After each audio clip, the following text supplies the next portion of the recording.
Hey y'all, it's Heaven out here. I'm here making another video because some of this stuff that I be seeing online is ridiculous. Is ridiculous.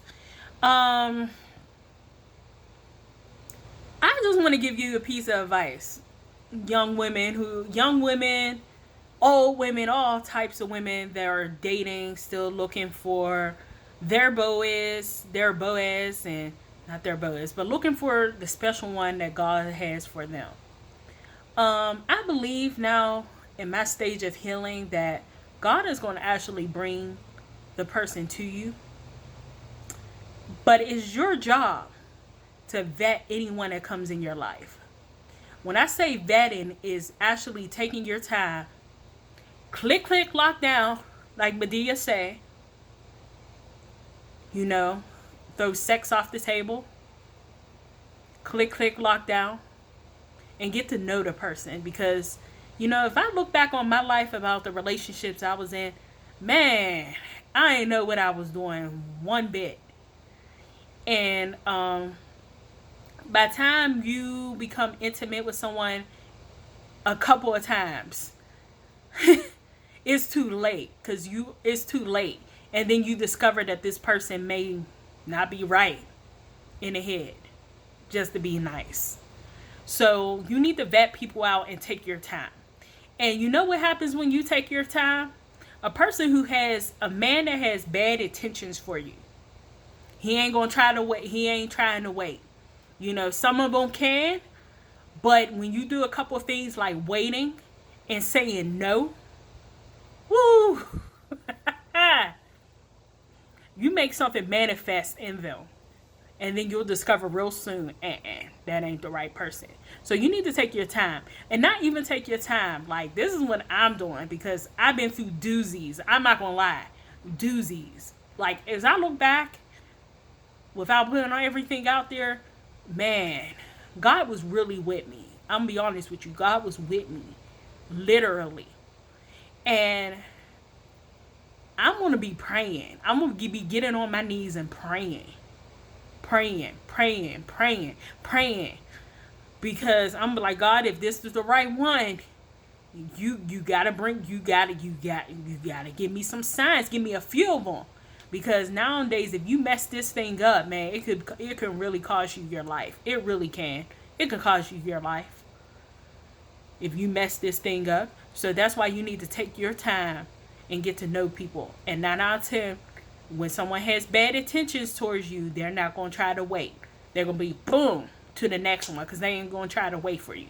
And they're not trying to sit there and wait and really, while you holding out, they'll just go to the next person. And if you do get someone, a real pretender that's willing to sit there and wait, some of these dudes can pretend. Say no a couple of times. Say no and really observe that person's character, and you'll see everything you need to know. Because if I look back at my old relationships and stuff, and I look back, man, I could have caught on to that like from the start. And sometimes we ignore red flags, and sometimes we have our own trauma we go through. Sometimes we just need to learn the lesson. And sometimes I be seeing on Facebook, I be seeing older women who's like gray-haired women, gray-haired women, and they still haven't learned their lesson. They still being done in by men, and it's craziness, Especially the last situation I was in, it was enough to be like, I'll never do this the wrong way. I'll never do this wrong way. We all have that one hurt or that one traumatic situation where you was like, I can't afford to do this wrong again. I need to vet.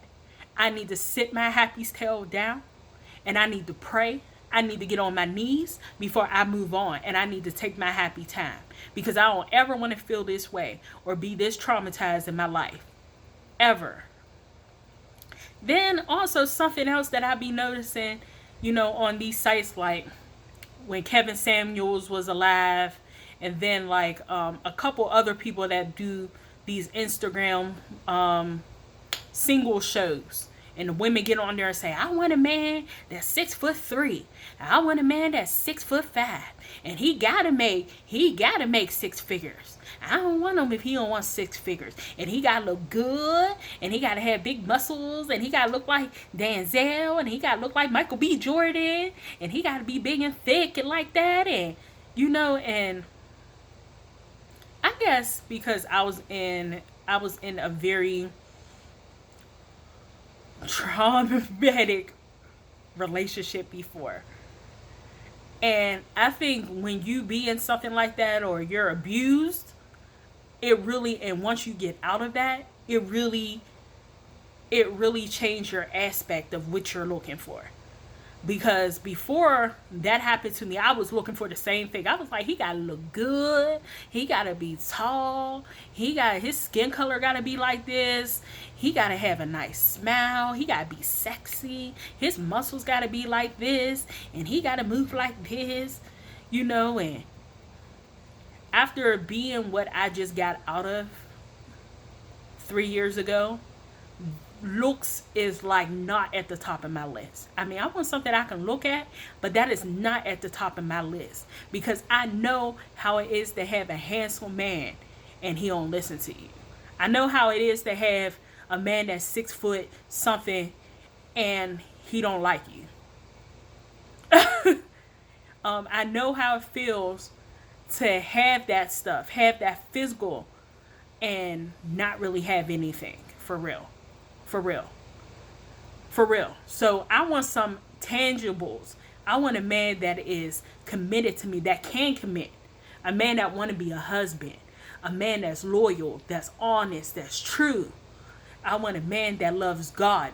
Let's X that, all that other stuff. Number one, loves God with his whole heart. Because if he's able to love God, God's going to guide our relationship. Period. That stuff that y'all worried about, man looking good, that ain't nothing when you have that with you, but you still alone. When you have that with you and he disrespecting you. I'm just speaking from my heart, because I done had that and had nothing.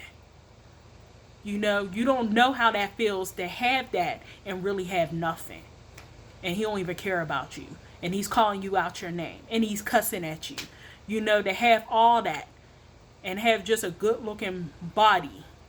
That's it.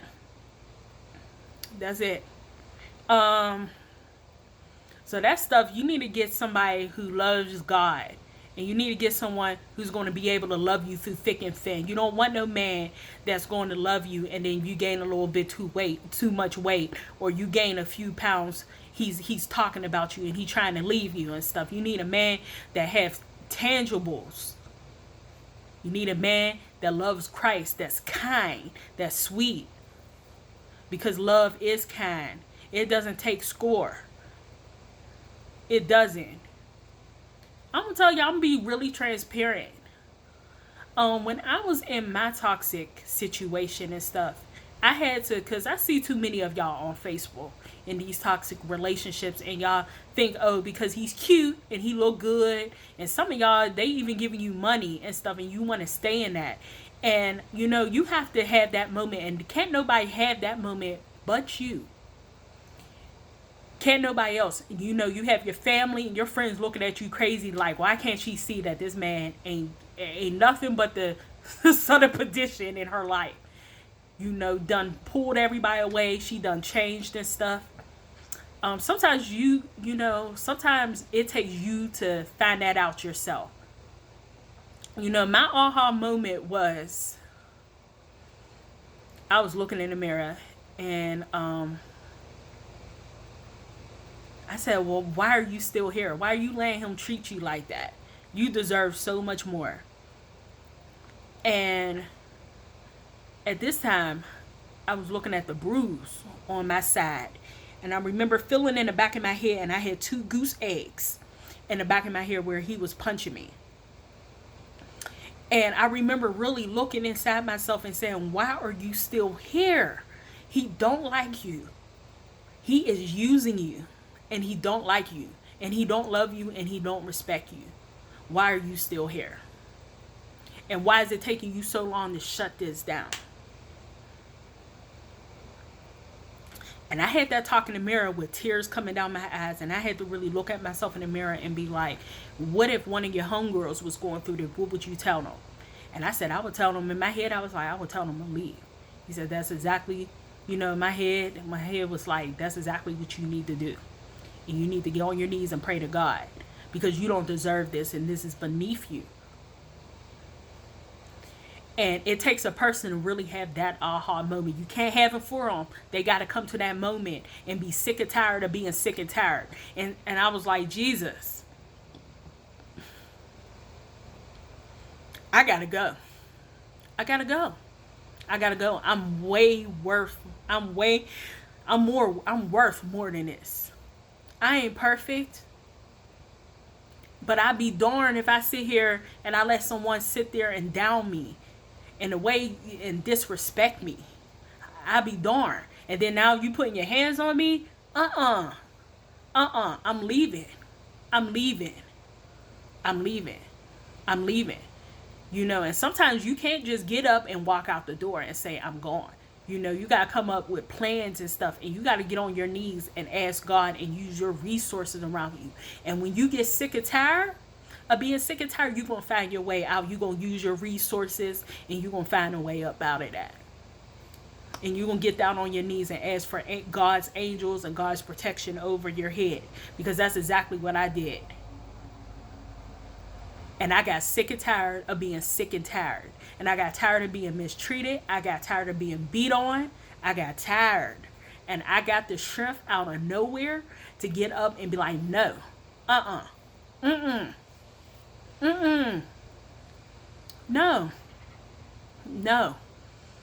And I was worried.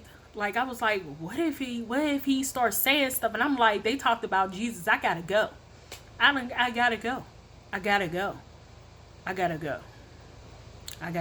So I just wanted, if anybody's in this toxic situation, and you need to go. Like, you need to get on your knees and ask God how he wants you to go. Because every situation is different. As much as I would say walk out the door, I know that you can't really walk out the door in most situations. So I ask you to get down on your knees and ask God how you should go, and ask him to put his angels and his angels in heaven and put his wreath of protection over you as you're pursuing leaving. And when you do leave, you need to heal. You don't need to get back into another relationship. I know Betty Wright said that, the best way to get over a man is get on top of another one. You don't do that. Don't do that. Because when you do that, you end up back with the same man, but just with different genes on. So you need to take that time to heal, get into therapy, and just slow down. You don't need to be entertaining no one.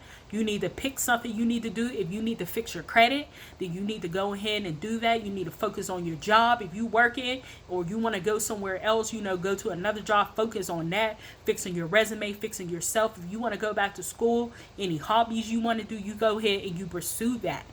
And you take your happy time doing that. You get back and then scratch all that. Get a relationship with God.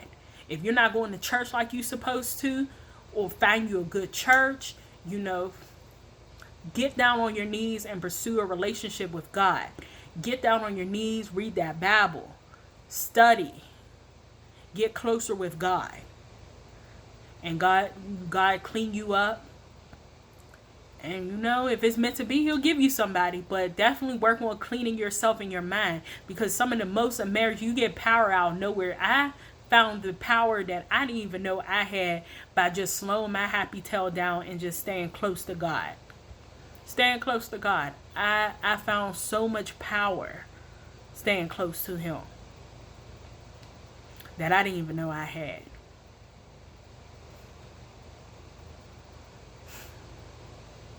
So I encourage you, ladies, if you are in the middle of, looking for someone, or just slow down.